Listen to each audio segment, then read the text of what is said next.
welcome to this special film screening event.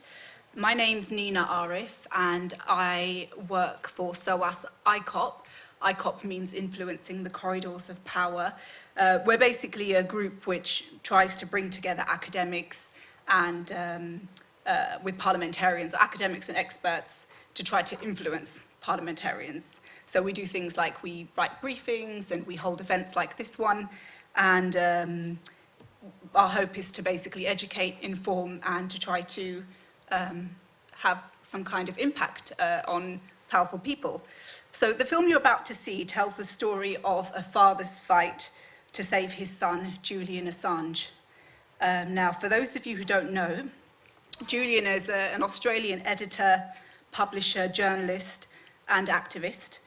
He's the founder of WikiLeaks, which has published more than 10 million documents involving war, spying, and corruption. We're very grateful to be joined today by Julian's father, John Shipton, and his brother, Gabriel Shipton, who's also one of the producers of the film you're about to see. We'll also be joined by the public law barrister, Estelle, Dehon QC. We'll hear from them after the film, and you'll be able to ask them questions in the Q&A session right at the end. And just to let you know, we are filming the discussion section, and the cameras are just going to be on stage, so we won't see you, but we will record your audio for the Q&A session. Okay. We welcome John and Gabriel.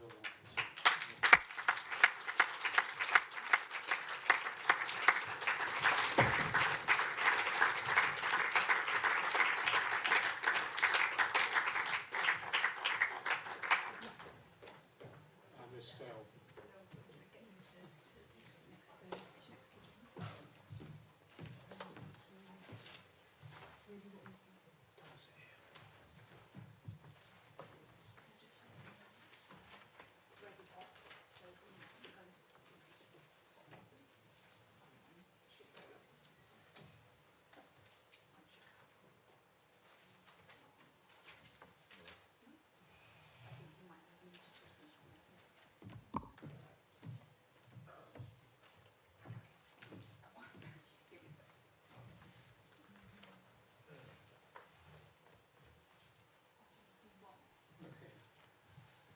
We're just sorting out some of the technical issues.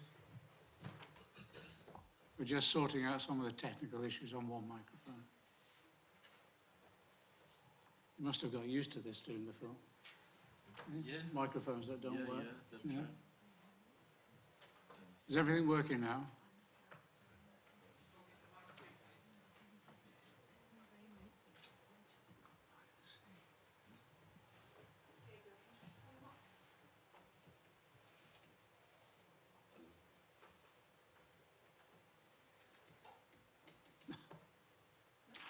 We'll share this. Yeah, that's okay, we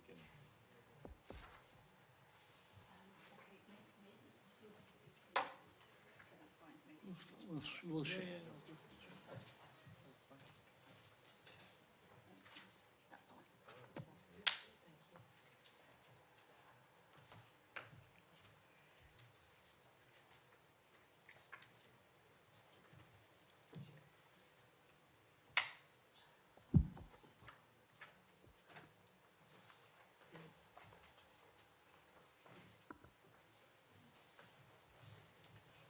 Okay, so yeah, it's critically important to make sure the mics are working, because we don't want any problems with MI5 not picking it up on time or appropriately. Okay. Can I welcome everyone? We're just going to have a discussion, but then we'll throw it open to questions and comments about the case and the film overall. I've got John and Gabriel, let me just say this. I've been involved in a whole range of miscarriage of justice campaigns, some of which have taken decades before we've secured justice. And it's always difficult to try and find a new way of explaining to people what the case is all about and what the injustice is about and what needs doing. I've never been involved in a campaign like this, where actually the story has been told about the impact of the case on the family and others, other than the individual victim of the case itself. And I think that's why this film is quite unique in its own way, and I have to say as well, because that's why actually it's quite very powerful as well. Was that part of your thought process when you were planning it? Gabriel, you were involved in the production of it, and then John, obviously you were influential throughout the film. Yes, well, it certainly was. I think anybody who's tried to make a political film knows how difficult it is, and particularly about this subject. In a way, focusing on John and Stella's journey was a way of sort of diffusing a lot of the criticism that is out there, and bringing people into this emotional journey that John and Stella are on, and having that a wide sort of, they call it a big door for people to come into, something that a lot of people can relate to, a father fighting for his son, or a wife fighting for their husband.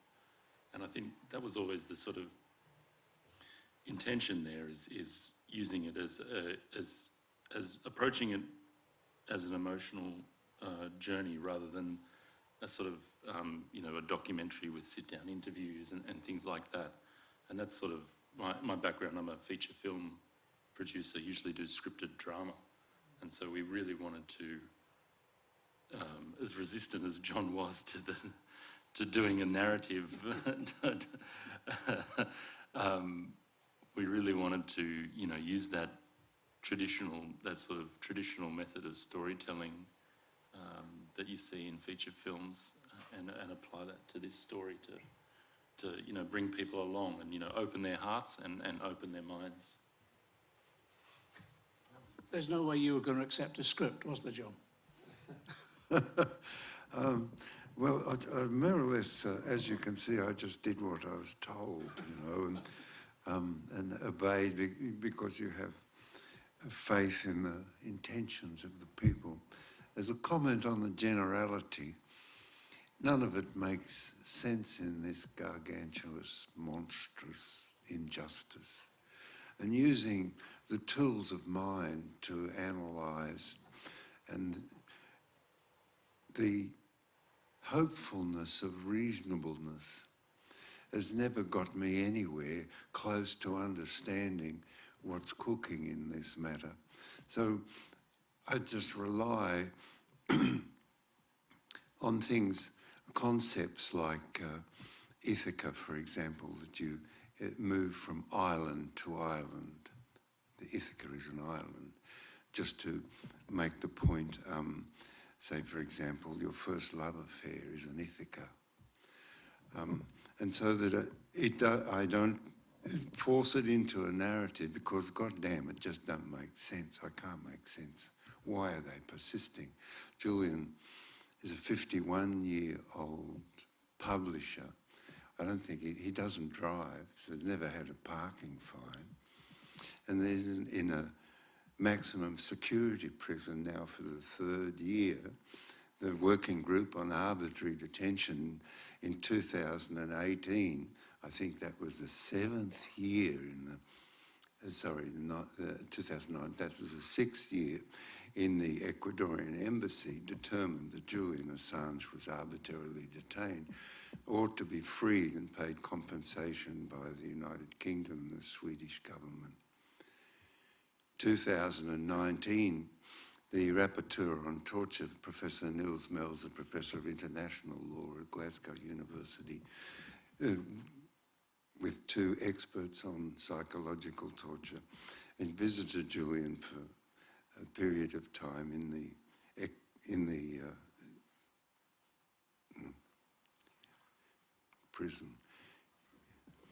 prisons and prisons and prisons, prisons of the mind, in the Belmarsh prison, and determined that Julian was psychologically tortured over a period of years, and equally determined that the Julian had the effects of continuous psychological torture, which involved mobbing, smearing, endless due process irregularities, procedural irregularities, conspiracy, or conspiring rather, between the Swedish prosecuting authority and the Crown Prosecuting Service. These three powerful, gigantic states, turning the state apparatus towards a singular individual who, just as a publisher, was the most extraordinary, nonsenseless, unreasonable, unjust, gargantuan monstrosity of injustice. So how can I use the tools of reasonableness to get to the bottom? I can't, so I use what I've just done, you know, a poetic connection. I have that. And as far as Gabriel and Ben Lawrence is concerned, I'd simply approach them with the trust that, you know, that I have had with Julian and Gabriel all their lives, that it would go out, it would come out all right, you know, because their intentions and their intelligence and their application convinced me that this, just that single thing alone, not looking at anything, that this was a direction which would bear fruit. And I believe it has done so. Thank you. It has, it has, but it must have had a cost on you both. And I think that comes across in the film. The immense, I suppose, weight that's been placed on your shoulders as well, and the emotional impact it's had on you and the whole family. How much of that do you think is, I suppose, how much of that is helping inform the campaign overall? Because the people I meet in the campaign and the breadth of support that you've got is around the principle of free speech and free press. But increasingly, I think now, people are reflecting upon the savagery meted out to Julian, but also the impact upon you all. Has that been the response to the film in the meetings that you've had so far? I think it's both, and you know, having these personal connections and this personal story, I think makes it more compelling for people, because we relate on that level. You know, we relate to people's situations or people's stories as people. So I think balancing those two with, you know, obviously the principles that are at stake as well,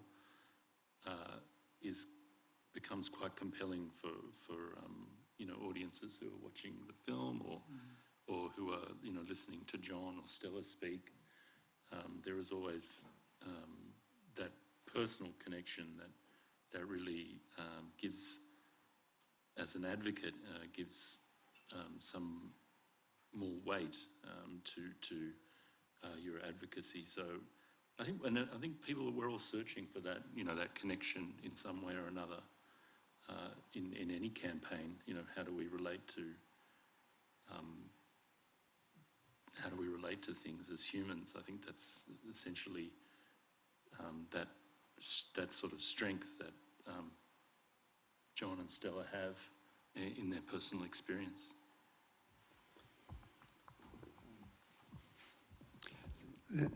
I answer, you know, I'm here with you always, and Julian is in a cell about half the size of that little slot there. So that, I always focus on that, you know.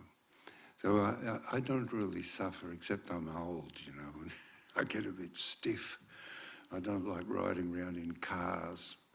But other than that, I just focus on that. And if you forgive me for this, and focus on an image of horror that I can't get rid of, is when I was looking at the pictures, what they call, I think, shock and awe, some name like that they used, the destruction of Iraq. And there was a father standing there in the picture with his eyes wide open. In his arms was his 7-year-old daughter with both her legs blown off at the ankles. Well, you know, some people, that's real hard. That's desperately hard. And yet, he held his daughter in his arms. And so it is with Julian.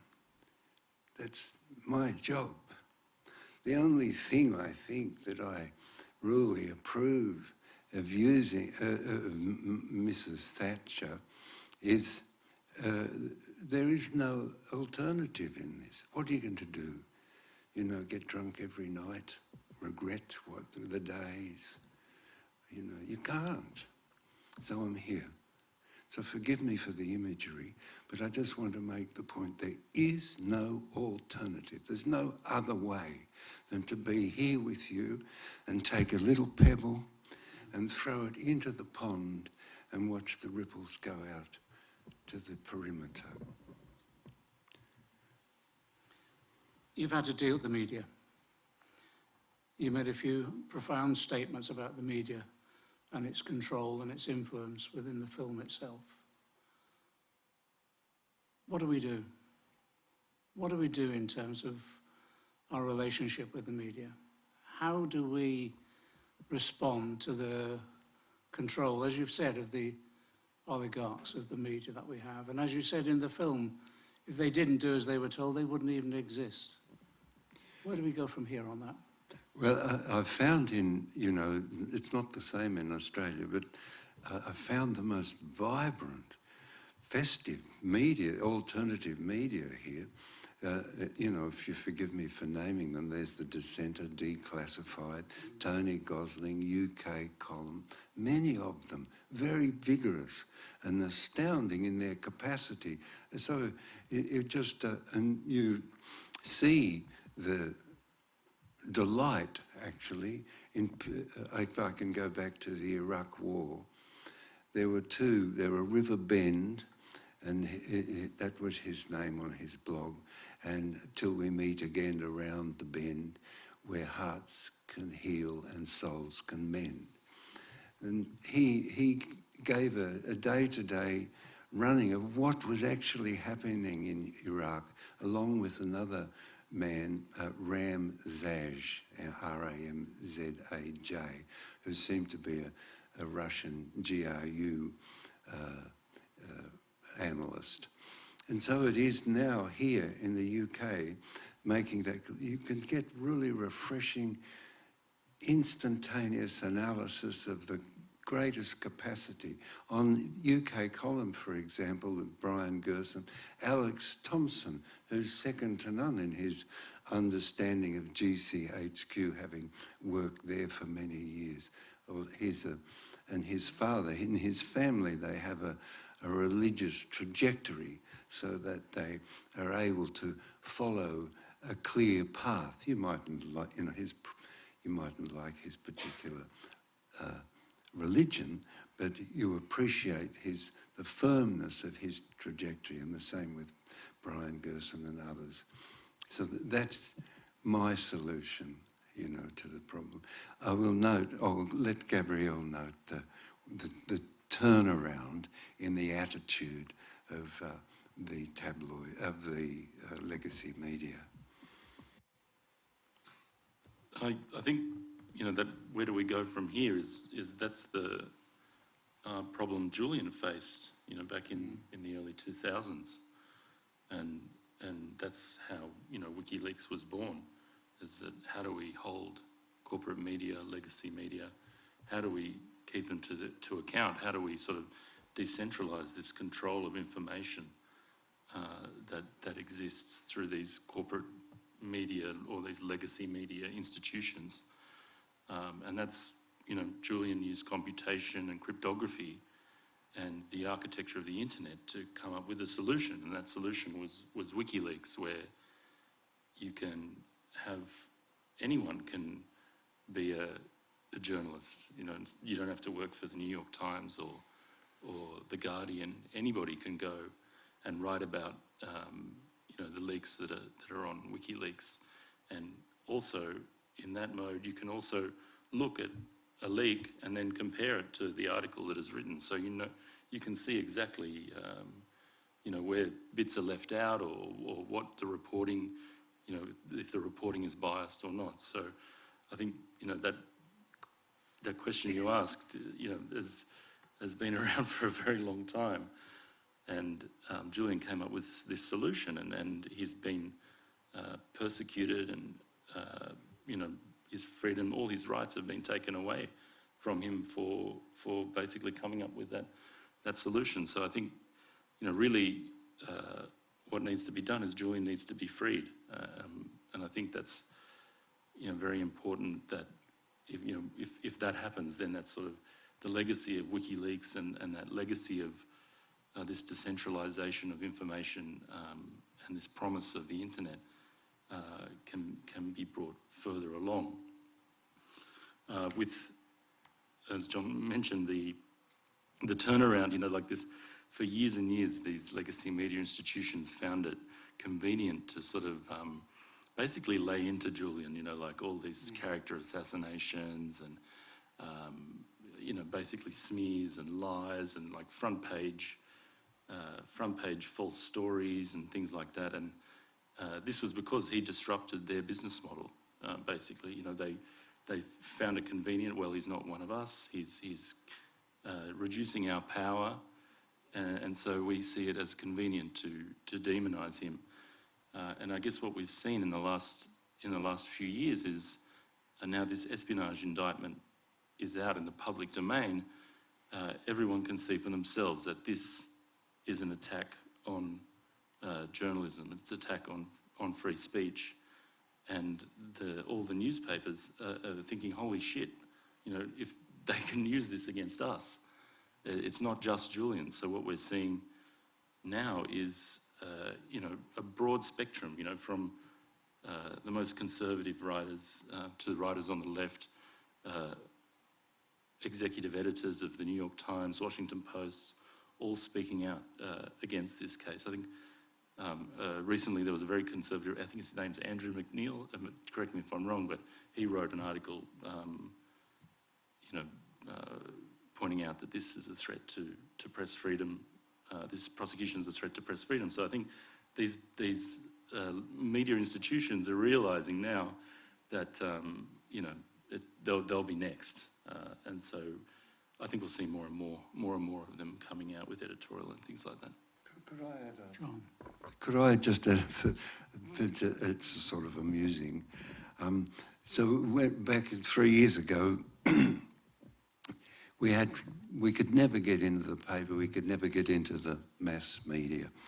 And a man named John Menadue rang me up, who was the principal private secretary to Gough Whitlam back when Gough Whitlam was in government in 1973.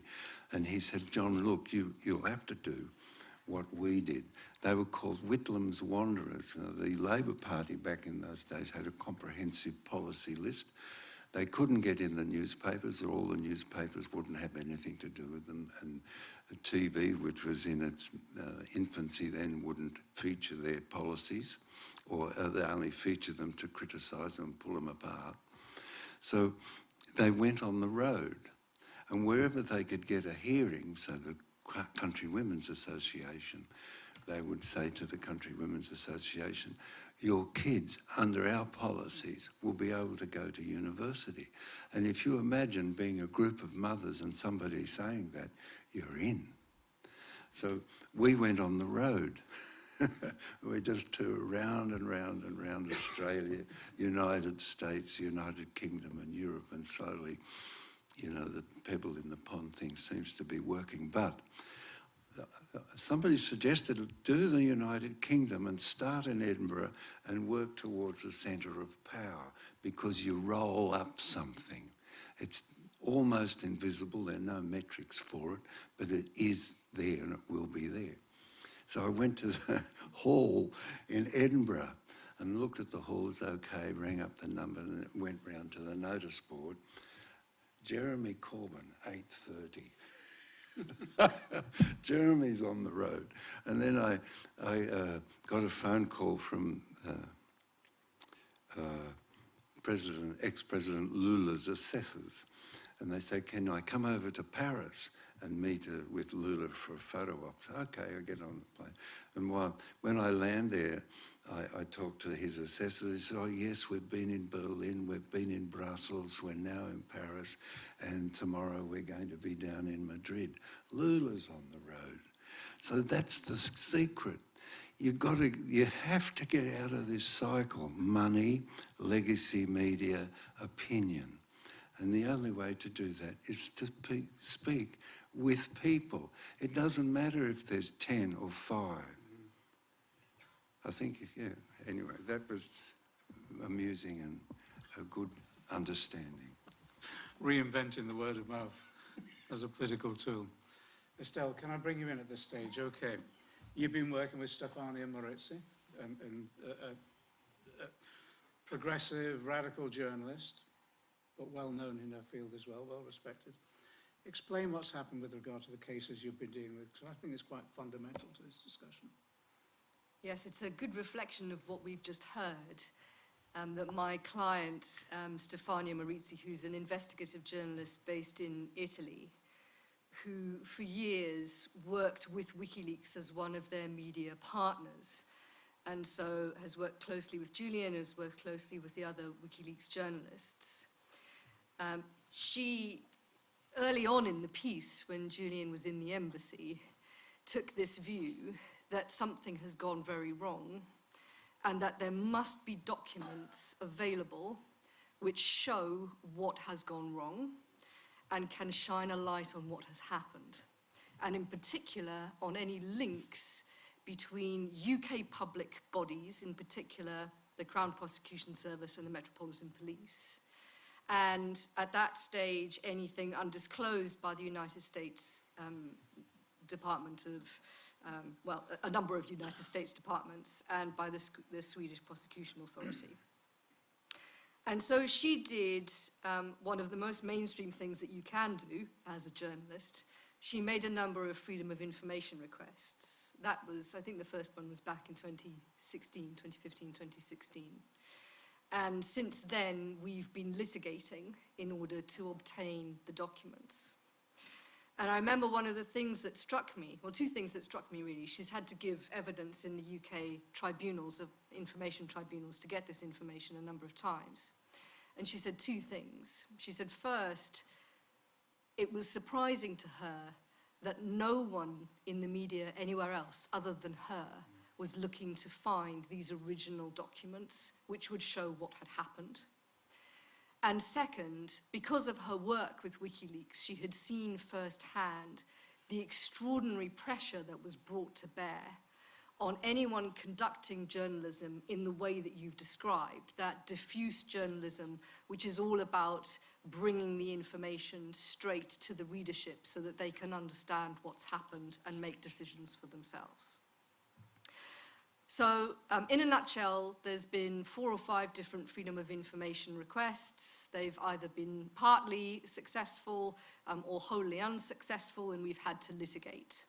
There have been 2 strains, one seeking information in correspondence with the Crown Prosecution Service, the US Department of Justice, and the Ecuadorian Embassy about Julian.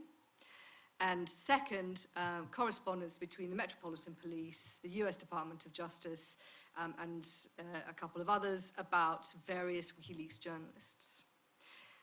Through Stefania's work, we have learnt, 1, the correspondence exists, so there is this train of correspondence. 2, that the basis on which there's been a fight about disclosing the correspondence has included, for example, a suggestion of breaches of national security and or potential terrorism issues, and or issues about obstruction of criminal proceedings, all of which essentially criminalize the journalism that has been undertaken either by WikiLeaks or by Julian. And finally, that's come to light, and there's been an issue now taken up by a number of bodies in the UK, including the National Union of Journalists, saying you cannot criminalise journalists and journalism simply for doing their jobs.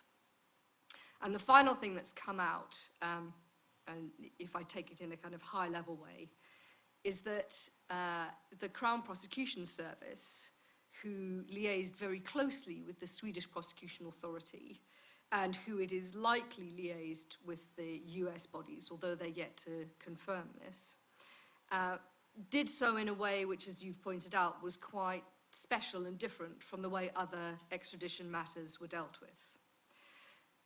But despite the fact that this was clearly a high-level case where there was a lot of interest and a lot of need to preserve documents, the Crown Prosecution Service deleted a number of emails. We're not quite sure how many, but it seems to have been very many, that were sent by the main Crown Prosecution Service lawyer who was dealing with the Swedish Prosecution Service about Julian.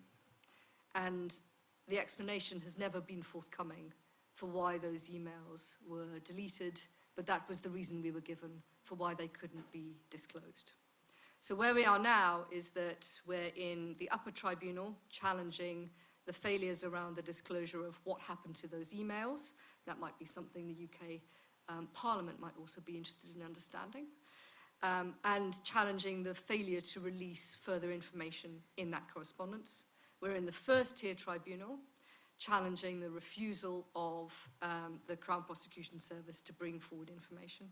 And we're in the upper tribunal challenging the refusal of the Metropolitan Police to disclose the correspondence they admit they hold with the US Department of Justice about 3 named WikiLeaks journalists at around the time that the US Department of Justice was obtaining those journalists' details from Google in a way that has been criticised internationally, and may or may not have been looking to undertake certain investigations into those journalists using UK public authorities.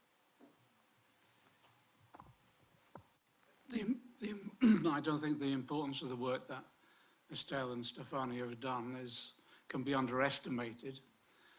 I serve on the Select Committee on Public Administration and Constitutional Affairs, and at the request of a number of journalists and others, we've undertaken a review on the government's treatment of freedom of information requests, and in particular, the role of what's called the clearinghouse. The Cabinet Office takes responsibility for the implementation of the freedom of information legislation, and journalists discovered that there was an institutional arrangement, let's put it that way, called the clearinghouse within the Cabinet Office. And what the clearinghouse did was to provide advice to government departments on how they should respond to freedom of information requests, which perfectly appropriate, that you try and ensure that legislation is implemented effectively and in line with the spirit of the legislation. But what the clearinghouse was also doing was ensuring that journalists were treated as a specific category, and separate advice was then being given to departments about how they should treat with named journalists. And the anxiety that people had, obviously, but this was a way in which journalists were being discriminated against others, but in addition to that, that this was a way of advising departments on possibly withholding information in a way that flies in the face of the spirit of the original legislation. So the Public Administration and Constitutional Affairs Committee, which has a Conservative majority, undertook a report and called for an independent review of the operation within the Cabinet Office, of how they treated with freedom of information and the clearinghouse aspect altogether. We've received the government's response, which is to refuse all recommendations that we put forward by a select committee. So we'll be taking the matter up again. But this aspect of it that Estelle and Stefania have highlighted, I think, will be of interest. And it's quite interesting that actually there was no political disagreement at all on the select committee in their criticisms of the way in which freedom of information had been handled in this way by the press. So I think it's going to be incredibly fruitful. By the way, who was the Director of Public Prosecutions at the time? I think we know. Just a word on the clearinghouse. Stefania made a subject access request, and it's clear that a number of her freedom of information requests were put through the clearinghouse, including, we think, the one relating to the Crown Prosecution Service. But the upshot, I suppose, of her determination to use freedom of information laws, even despite all the difficulties that she's faced, and to use them both in this jurisdiction and in a number of other jurisdictions, has meant that she has obtained, in a way that has sometimes surprised her contemporaries on other newspapers, that she has obtained more of the original documents than would have been thought possible. And as a result, she's compiled them, and she's written a book, published in Italian last year, published in English this year, called The Secret Power, where she sets out her work on Julian's case and what she's come to learn about what she calls that secret power that's been brought to bear, exactly what we heard, that laser focus of giant state apparatus on one man and then on the group that is helping him, and that is WikiLeaks. So yes, that's interesting. What I'd like to do now is just, if John and Gabriel and Estelle are happy with this, if we just throw it open to some questions and comments. Yeah, okay. Come in. I think we've got some roving mics. To let you know, we've got 2 student helpers with the purple bibs coming around with the mics. So if you just raise your hand, if you've got a question, and somebody will bring a mic to you. There's a lady in the row in the middle here. We'll take her first. I'd like to bring Deepa in at some stages. Oh, yeah, you're there. Who's been at all the trials. And Okay. Well, thank you very, very much. And just one comment and then the question, short comment and then the short question. The film is utterly amazing in every dimension. And what you're doing is just makes me feel so privileged to sit opposite you. So beautiful. My question is to John. I'm delighted that you are here. I'm delighted that you mentioned you involved in the campaign. My MP, my local MP, Tulip Siddiq, couldn't be less or more disinterested as she is. She's been tried several times. And the other local MP, who used to be director of public prosecution, is also not very helpful. My question to you is, are you the only Labour Party MP who is involved? What about the socialist group? And is there any hope that we might get something going there? And I'm saying that as a member of the Labour Party for a short while longer. Yeah, and thanks for your support. Stay with us, because we need you. Yes, there is. I visited, I think I'm the only MP, British MP, that's visited Julian in prison, and it's been difficult getting access, even as MPs. And obviously, Jeremy has given support, and we've appeared on demonstrations. In terms of the Socialist Campaign Group, actually, Deepa is coming to brief the campaign group when we meet again in September. We were trying to do it this week, but couldn't. And we've received extensive support from a range of British MPs, Labour MPs, throughout the period. It's been, at times, difficult trying to crowbar debates about Julian into parliamentary procedure, but MPs have done it. Richard Bergen has been particularly effective on that, really creative on it overall. we need to rebuild that head of steam, because I think what happened was, particularly when the case was won initially and then bail was refused, I think some steam came out of the campaign, understandably. Now we need to rebuild that, and I think there is real potential. What we've also tried to do is make sure we establish international links with other parliamentarians. So we've done joint parliamentarian statements as much as we possibly can. But there's always more to be done. You know, we all carry a burden of guilt about not doing enough on a whole range of campaigns. But I think on this occasion, there's quite a number who have been very, very, very, very supportive. One of the things we discussed as well is whether or not we could get another visit to Julian, not just me, but a group of MPs as well. Can I just say something about the visit? I was pleased to see Julian. This is a while back now. But I've had constituents in Belmarsh, and I've visited Belmarsh fairly frequently. It is a brutal regime. John mentioned that when you visited, there'd been at least 2 suicides and 1 murder. That's not infrequent. When I visited Julian, I think they'd had at least 1 suicide that week in the section. The brutality of the regime, the harshness of the regime, I think is appalling for any form of imprisonment system anyway.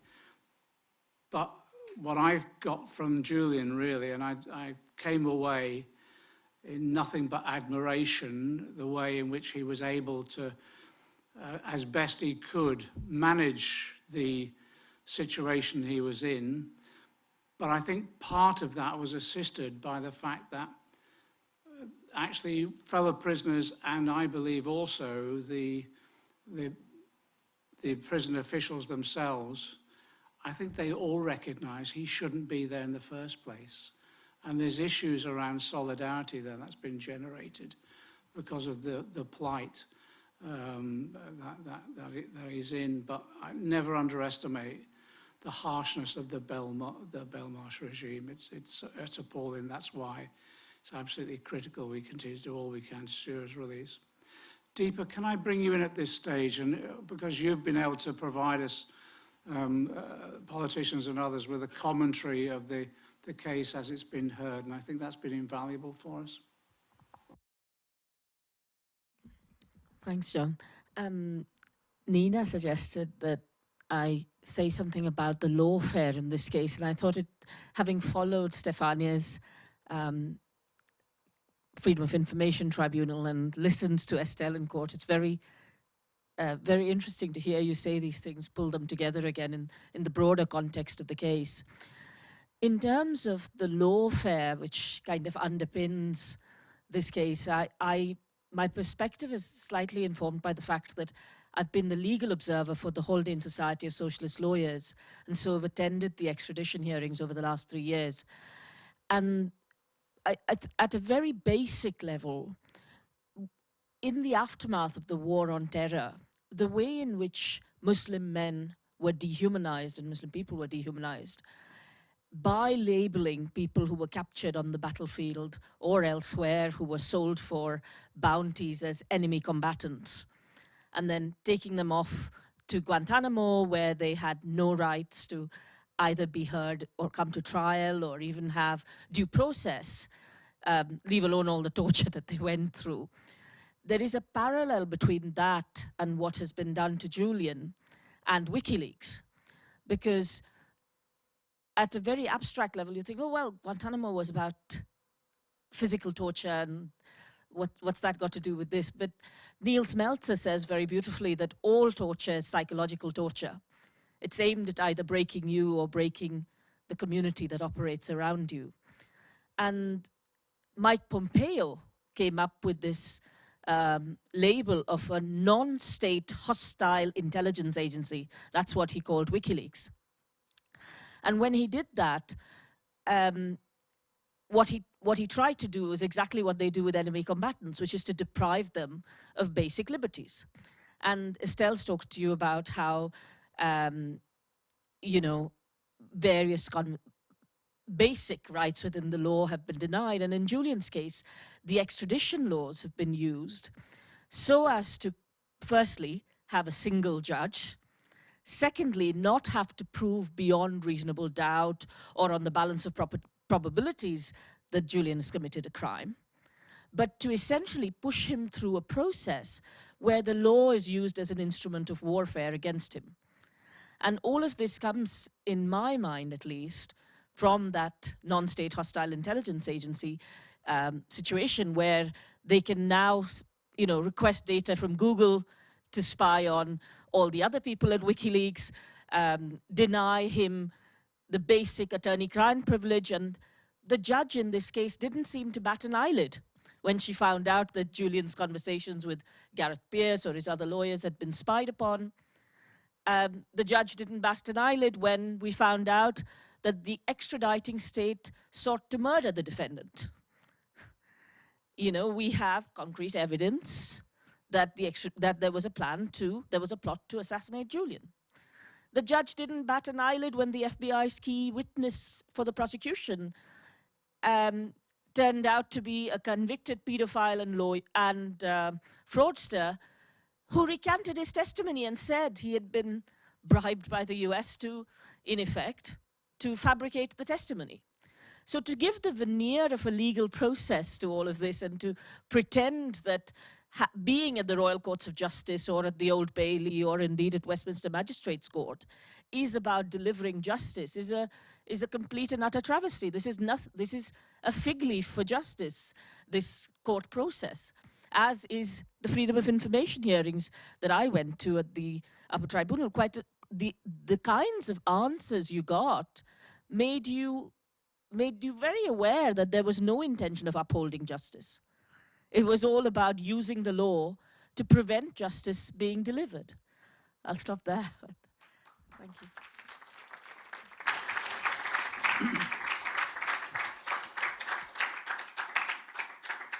There's a gentleman in the middle. There.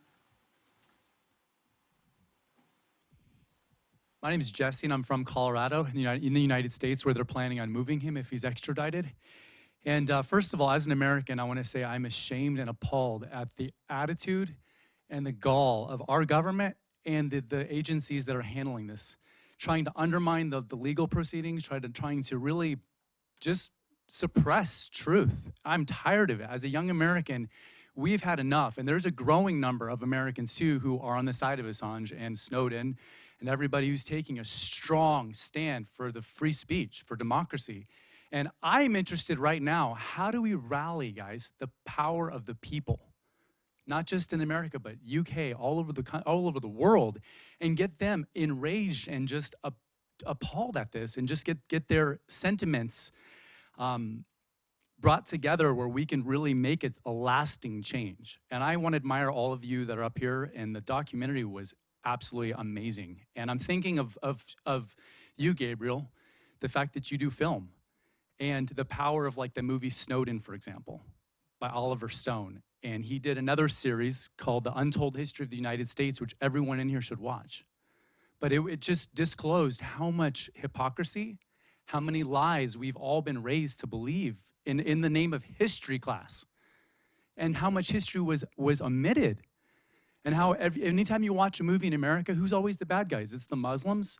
There's a number of people that are always listed as the bad guys, the Russians. So of course, if there's going to be a conflict with Ukraine and Russia, who's most Americans can be on the side of? Anyone opposing Russia, because that's how we're raised to believe in through movies. Who's the bad guys? So I'm just saying, I really had an idea, and I want to propose this. This is a proposal to all of us in this room, and especially you guys on the stage. My proposal is, what if we were to take the end of the documentary, you guys had a list that went on of all the current leaders of government and the past leaders, the ex-presidents, the ex-prime ministers. What if we were to bring them all on the same page, keep them regularly briefed on what's going on, and then when we have a plan of action, let's say John has a plan of action, like say, hey, let's reach out to everyone who's a current leader in the government, and let's get them all on the same page, as well as the journalists who are really pro Assange and would speak out if we were all together on this. So my proposal is, what if we were to propose a plan of action, maybe once a month, that every one of us together at the same time takes this step of action, I don't think there's a media agency in the world that could deny it. And that would be able just to hide it or pretend it doesn't exist, because it would span all countries, Australia, United States, South America, UK, America. Like, we would all be on the same time. So anytime, like, there's something we want to take a massive plan of action, we could say, hey, now let's reach out to every current prime minister and let's all get them to say something publicly. Because they have constituents.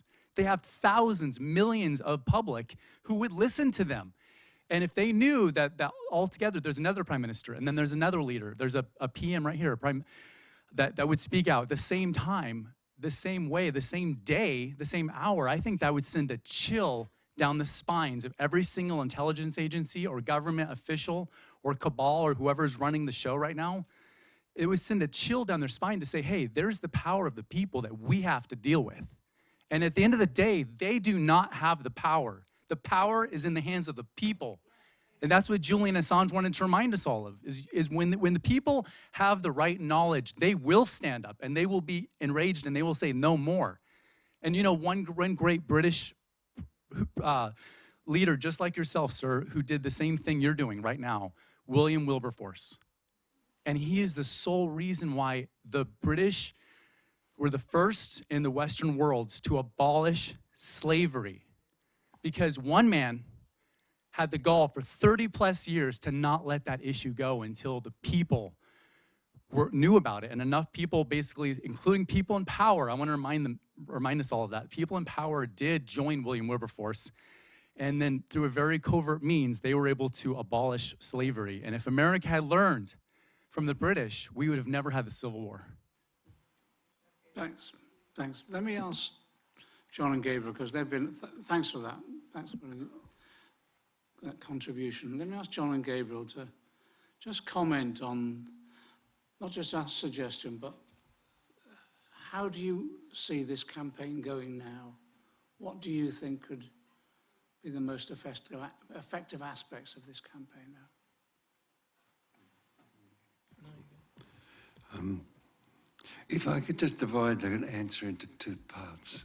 One is a riff on something that Deepa mentioned, the Thor Darson, isolating that from all the computer intrusion charge. This is a burden of disgrace upon the administration of justice in this country. And I'll describe it rather briefly to you. Thor Darson is an Icelandic citizen. 9 FBI agents under derogatory permission by a sleight of hand went to Iceland and interviewed Thor Darson, offered him immunity from prosecution. First anomaly. Thor Darson is an Icelandic citizen. American FBI agents offering immunity from prosecution in Iceland. Doesn't work. Next. The testimony against Julian Assange, an Australian citizen committing a crime in Iceland, heard in an extradition court, the Westminster Magistrates Court in London, to extradite Julian Assange to the USA. A judicial mess. And yet the judge accepted that. And all other things, in particular difficulty, is the UK and US extradition treaty specifically excludes extradition for political reasons, espionage. Equally powerful is Julian is an Australian citizen working in London, accused of espionage in the United States. He's not a citizen of that state at all. Heard in a court in the UK to extradite Julian to the United States, and the judge nods her head. Disgraceful. Absolutely disgraceful. A burden upon the administration. This city issues contracts in trillions of dollars per annum, and those contracts occasionally fall into dispute. And essential to dispute is reasonable jurisdiction, which you can no longer rely on here because political pressure this way or that way. Mike Lynch is another example of antinomy. Is a UK billionaire who sold his company to HP, Hewlett-Packard. Hewlett-Packard were disappointed he had buyer's remorse, took a civil case against Mike Lynch for return of all the money. When Mike fought back, they took an extradition case, and the extradition case is being heard in the Westminster Court. It's just leverage. That's all it is, leverage. And yet,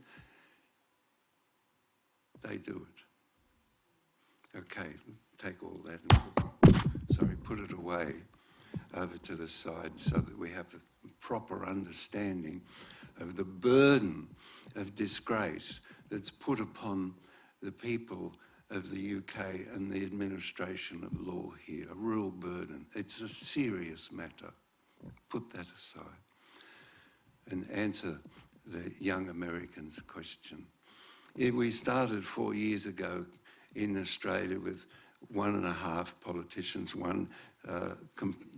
I better say parliamentarians, because I don't like, because that word politicians had connotations which are not useful to any of us. It started with 1.5 parliamentarians, one who's completely committed and things like that. We ended up before the election with 31 in the cross-party group. It's an official cross-party group of the parliament. After the election, around about, we reckon it'll be 50-1 when the group reforms again. 7 parliamentarians were elected, candidates were elected to Parliament on a platform of Assange. 7. Okay, never been there before. 7 newbies, I think they call them. In the other parties, the Greens, they more than doubled on a platform of Assange their lower house representation and increased by 2 their Senate representation. Now the forces in the Australian Parliament are more or less balanced, a little bit towards Labor, and which we can utilise to bring about actions on behalf. So that's Australia. Every single European Parliament has an Assange group. 23 here, cross-party group. David Davis is from the other side. In the National Assembly of France, they took 1 hour, that's the National Assembly, it's like the UK Parliament, 1 hour to debate whether they ought to give Julian, as a matter of honour, important, as a matter of honour, give Julian asylum in France. The Council of Europe has twice made firm determinations that Julian is a protected journalist and ought to be freed. Dunya, the High Commissioner of the the High Commissioner for Human Rights Council of Europe has made an equal statement. Austrian government has made an equal statement. The Geneva Canton has issued a humanitarian visa which the Federation of Switzerland has supported. Every single parliament. So it's already growing. Why that phenomenon is growing, I don't know. Because it's health giving to say, oh, you know, you willed it thus. So we say, oh, we throw these pebbles in the pond and, you know, it's growing. But it's actually a mystery. But it's just one last comment. In South America, from top to bottom, they support Julian Assange to the extent, as I just mentioned, that Lula says, come over for a photo op. Dilma Rousseff rings and says, count me as an ally. In the Chilean parliament, the head of the Constitutional Committee is an active supporter. This one, last one, is a beauty. Obrador issued a statement of support and then the week before last said, I'm meeting Biden, one of the items on the agenda will be Assange. And if Assange is extradited to the United States has to pack up the Statue of Liberty and send it back to France because it's... Anyway. Yeah, I'll just comment, you know, John, I think what's important to note is that, you know, all these parliamentarians and all these different groups around the world, in parliaments around the world, particularly in Australia, they're only coming together because the people are taking their concerns to their parliamentarians. So in Australia, you have the last poll, there was 71% of Australians agreed with the statement that Julian should be brought home. And so these new Teal members, the 7 new Teal members, the Green Party, have all increased their membership of the Parliament, have taken that goodwill for Assange and used it to get elected. So they're taking the people's concerns into the Parliament. And that's not just here, not just in Australia, it's actually here in the UK as well. You know, the 23 parliamentarians, they're taking their concerns of their constituents into the Parliament. Same in Germany, I think there was 90, there was a vote inside the Bundestag, and it was 90 parliamentarians. And so they wouldn't be doing this if their constituents weren't interested or weren't saying to them, look, you have to deal with this situation because of what it means for us. So I think that's very important to note that, you know, take your concerns to your parliamentarian. It's not enough just to vote once every 4 years. You need to stay engaged and keep on them because not everyone's as principled as John here. There are a lot of who are just in it for the votes, and if they don't know that they don't get your vote, if they don't do this, then they might not do it. I don't mind it winning an occasional vote. But the point you were making about coordination is a good one. And I pay tribute to the campaigners who are all volunteers who've organised, for example, we've had Assange Days where there's been protests by parliamentarians when the sun comes up in Australia and then goes right the way across the globe.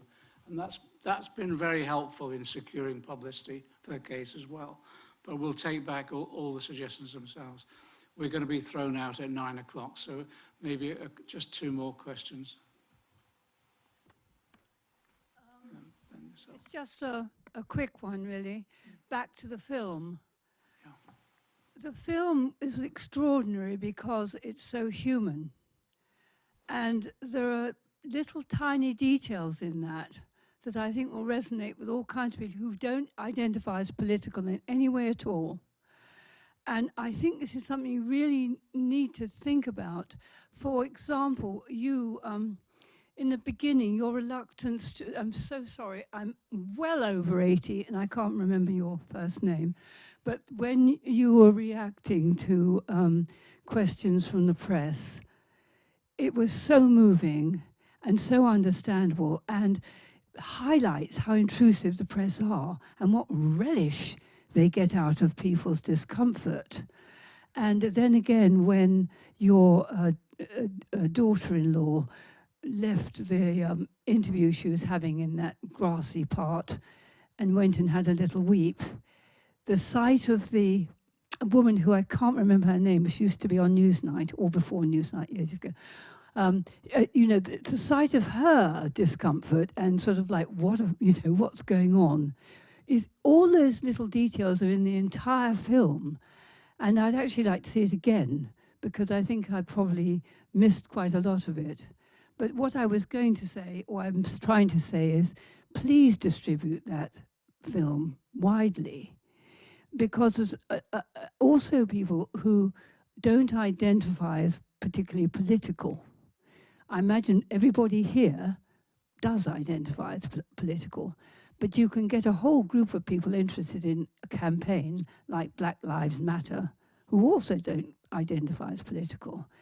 And I'm just in despair now in my late 80s that, you know, what seemed to be a happy time 4 years ago, and John, I went on the Toll Puddle Martyr March that time when Corbyn was there and everybody was there.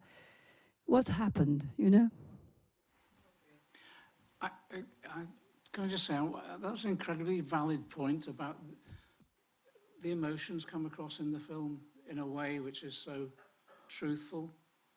I'm not flattering you at that. I'm just saying that's to be able to produce the film in that way, I think will resonate in quite strongly with large numbers of people who may not be captured by other forms of argument. Before you come back, I'll just bring in one last comment. Yeah, just picking up from what this gentleman here said about that people do have the power, but one of the big problems we have is that the media, the corporate media, is not informing people at all, and they're misinforming them. And I just want to flag something up, which is that there is, as you mentioned, there's a whole kind of burgeoning independent media in this country, and they're all struggling to fund. And there's an organization called the Independent Media Association, which is an umbrella group for lots and lots of different platforms. It's worth looking at that and looking at the platforms that are out there and trying to help fund them, a little donation each week, because it can make a difference. You know, we need to build this independent media. And I'd like to make a question related to that, which is the role of The Guardian in all this, because they made a lot of money initially out of Julian Assange's work, and it feels to me that they then completely turned against him. I don't know why that was, if you've got any thoughts on that. But I think it was absolutely shocking what happened there, and it's an example of why we need an independent media.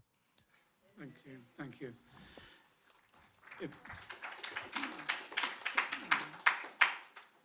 Can't agree more. Can I just bring all the panelists back in to respond to that question, but also any final comments? That's okay. John. Yeah, I mean, that was a bit distressing, the Guardian's role.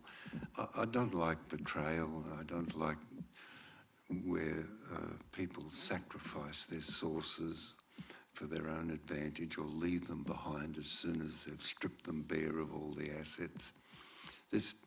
It gets up my nose. So I don't bother to have a concept of the Guardian or the Times or something. We've all, you know, we've all moved on from there. These things have, well, two things are really important. In human affairs, continuity is really important. And the continuous voice for us is really important because we see, you know, our society changing in many, many ways very, very quickly, and it's disturbing. Up in Norwich, there's a hotel that's been open since 1249. It's a really comforting idea that there's continuity over the centuries. So that is a comment on, you know, our affection for these media giants. But I said to John Pilger in conversation at his house having a cup of tea, oh, you know, I've sort of allowed myself to rant and rave about the failure of legacy media. And he said, it's not always thus. And he went upstairs and got the Daily Mirror front page and the first 6 pages, which he had done, of the Vietnam War.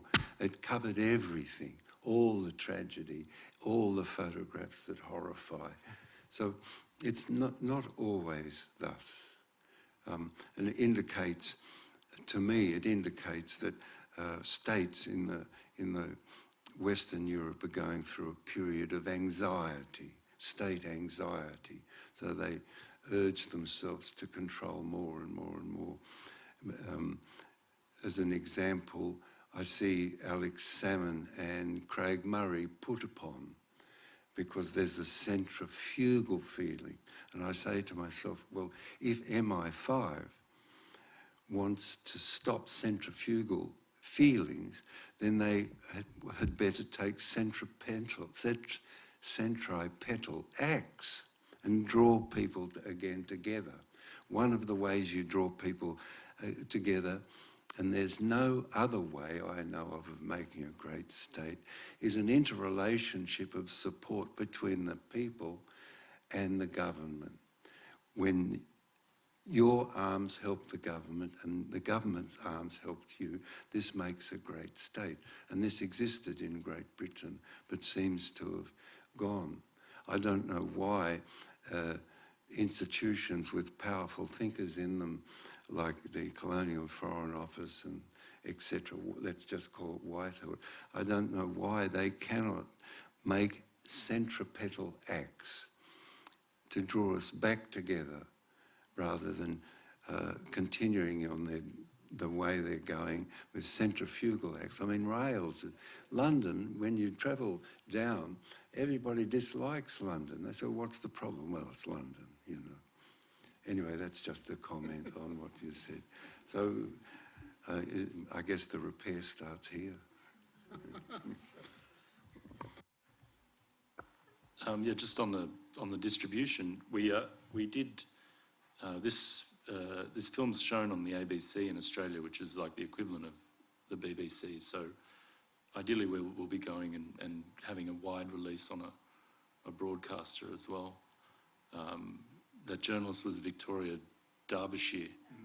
Yeah, and there's that, we captured that great shot of her having a vape after she'd extracted a pound of flesh from Estelle, you know, like that's the that was a great one to include. But yeah, I think we will get wider distribution, but we're building the profile now, and you know, we've had reviews in all the major newspapers, Financial Times, you know, the Times, Telegraph, Guardian. Guardian reviewed it 3 times. Can you believe that? Oh, for fuck's sake, like another one. So yeah, it's getting out there, and we're going to get it in front of as many people possible. Can I just, we've got a little table set up outside that has some flyers, stickers, information, a thing to sign up for our email newsletter that comes out. There's lots of actions planned. There are also groups. Julian Assange Defence Committee is one here in London that you can look up online and find them. They're doing actions every week, direct action every week. I just want to also, Eric Levy passed away a couple of days ago, and he was, I think he was 93 and 94, and he's been, you know, at the barricades for Julian for many, many years. And yeah, just want to mention him because, you know, he'll stay with us for a long time, his memory. There was one, I've never seen a 90-year-old so happy to be arrested. But there was once outside the Magistrates' Court where I think a few people who are here now were there, and the police were quite brutal that day, and Eric was one of the ones arrested, and I remember watching the video of it, and I'm pretty sure he had a big smile on his face. So yeah, just wanted to mention Eric. Yeah. One last thing, really important. In our time, Nils Melzer's book, The Trial of Julian Assange, is the equivalent of Emile Zola's magnificent essay, J'accuse, of the Dreyfus case, Captain Dreyfus case. Nils Melzer's book, we sell, that keeps us going. We mark it up £5 above retail. If you've got a dollar or two, please get a copy. Not only that, it covers every aspect of the case, and it's written in the warmest human tone, which in my dealing with Nils Melzer, I've never found, not dealings, in conversations with Nils Melzer, I've never found him to drift away from that. He's always warm and understanding of people who have been tormented by the states. Thanks. Estelle, can you just take us through next steps in terms of your legal actions? Yeah, sure. So the thing about lawfare, if you're going to use the law as a tool of oppression, is that it's still two-sided. even though it's difficult to maintain the momentum of one side when there's so many knockbacks. And so I'm not involved directly in the extradition matters, but I can tell you that there will be further legal steps taken in order to fight the extradition and secure Julian's release. And one of the steps will be, as we're still a member of the Council of Europe and have access to the Strasbourg courts, will be human rights based. And that speaks directly to the human connection that we've been talking about this evening. And so there will be a challenge based partly on the inhuman and degrading treatment that will likely be meted out by the United States if Julian is sent there. There will be a challenge based on the free speech implications of extraditing a journalist for conducting journalism, a publisher for conducting publication of matters. And there will be a challenge likely based on the extraordinary infringement of his fair trial rights, because the meetings with his journalists, with his lawyers, were not conducted in secret, but were monitored and surveilled. That's one of a number of aspects, and a couple of others were mentioned earlier, issues with the extradition treaty that haven't fully been ventilated. So the legal fight will continue. It is an uneven fight, it is a difficult fight, but it will continue. And speaking from personal experience, that fight is supported by a wide variety of people outside who campaign on a number of different ways, is incredibly important. And I take from this evening that that fight in very many different ways continues, and that gives me optimism. John, just a quickie before we dash. This is very simple. There's a proposition to cancel the Human Rights Act here, and it's embraced in national legislation, which human rights is the only right, apart from voting, that the people of the United Kingdom have. And they want to get rid of it for what they call a Bill of Rights, which is more aligned to community values, which there's a government committee which discerns community values by looking into their teacups or however they do it. But I reckon everybody and every institution ought to put a bit of effort into maintaining the human rights legislation as it's embraced in the national legislation of the United Kingdom. Alongside that threat, there's also the Online Safety Bill, of which we've put amendments up on behalf of the NUJ to protect journalistic sources, and which we're concerned. The Online Safety Bill, much of which we'll want to support, unfortunately is extensive, and we're concerned it will undermine that protection of sources. That will be coming back in September, as will the debate around the Bill of Rights. So there's a lot of work to be done. Can I thank everyone for coming, but can I also thank in particular ICOP, SOAS ICOP's initiative, which is all about making sure that when the parliamentary and political debates happen, they're better informed, and maybe as a result of better informed, God help us, might take better decisions as well. And that'll be part of it. So thanks, Nina, for what we've done. Can I ask you to thank John and Gabriel and Estelle as well?